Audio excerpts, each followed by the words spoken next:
Habari mwanafunzi wangu, ni mimi hapa Babu Bidabida, ni mtaalamu na bingwa kabisa wa tiba asili Afrika. Leo hii tupo hapa tarehe 20 kama kawaida ya mwezi wa 10 2025. Jamani, viumbe wako wa kutosha, wako wengi, lakini ofa inaenda kufungwa. Sasa kabla ya kufungwa, basi nipende tu kuwapa zawadi ambazo za viumbe tofauti tofauti, na tumewasoma viumbe wengi na tutashusha viumbe wengi sana. Leo tumwangalie kiumbe mmoja anaitwa Hanyitu, yani HAAN alafu kuna mkato YITU. Hanyitu. Hanyitu. Kiumbe huyu bwana, kwanza ni kiumbe wa miujiza, lakini pia ni kiumbe ambaye anatenda mamlaka, anafanya, lakini kiumbe wa utulivu sana na msikivu sana. Gharama yake ni milioni 3 za Tanzania.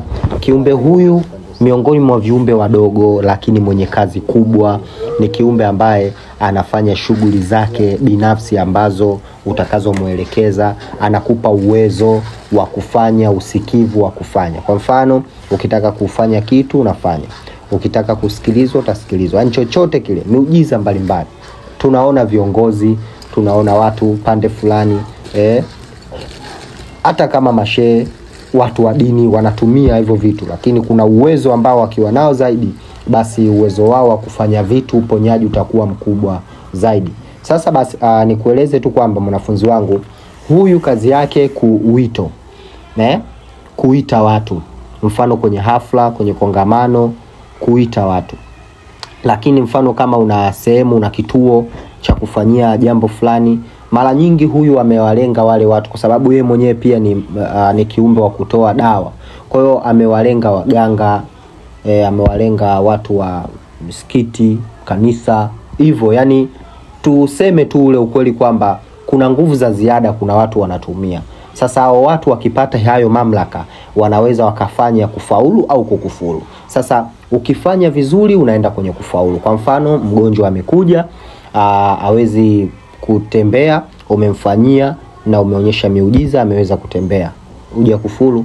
Mtu mgonjwa anaumwa, hospitali amepimwa, ameonekana na magonjwa fulani, lakini kwako amekuja, umemfanyia mamlaka na miujiza fulani, amekuja, amekaa sawa na amepona. Sidhani kama kuna shida hapo. Kikubwa ni uponyaji, na ndio maana tulisema kabisa anakupa utulivu na watu wako watulivu. Yani ukishasema kwamba Babu Bidabida bwana ni fulani yule, lakini watu hawasikii, hapana bwana, mbona hivi, mbona. Yani mtu akitokea mmoja wa kukuponda, wanatokea watu 99 wa kukutetea.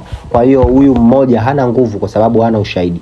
Kwa hiyo kikubwa, watu ukiwasaidia zaidi ya 99, mmoja kusaidika, miujiza imefanyika, si ndio? Kwa hiyo huyu ni kiumbe ambaye mkubwa sana, ni kiumbe anafanya vitu vingi sana, ni kiumbe ambaye yuko kwenye malezi na stahiki, na ni muoga sana kwenye masuala ya kukosea.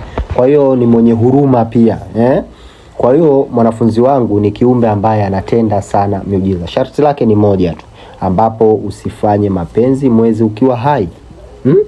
Yani usifanye mapenzi mwezi ukiwa hai. Haijarishi. Kuna watu wanataka kuuliza, kwa hiyo hata na mke au na mume? Jamani, yale si mapenzi. Vitu vingine unajiongeza tu. Umeambiwa usipite barabarani, sawa, kwa miguu. Umeelewa? Mtu atauliza, je, nikivaa ndala je?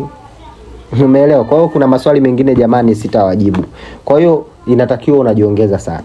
Huyu ni kiumbe ambaye maridadi, mvumilivu, mstakazi. Yani sijui nikuambia vipi, ni zawadi moja nimekupa sana. Hanyitu ni kiumbe ambaye mzuri sana sana, kama utafuata masharti yake. Mwezi ukiwa hai ni mwezi mpevu, sawa? Kwa hiyo hapo uruhusiwi kukutana na kufanya tendo. Mwanafunzi wangu, nipende tu kukualika na kukuambia kwamba gharama yake ni milioni 3, na usubiri katika somo namba 2, namna ya kumuita kiumbe huyu. Kwani ni kiumbe wa miujiza, ni kiumbe wa misikiti na kanisa. Ni kiumbe ambaye watu fulani wanamfanyia mamlaka mpaka kesho. Ni kiumbe ambaye wa mamlaka sana huyu. Asante, wasiliana na mimi Babu Bidabida.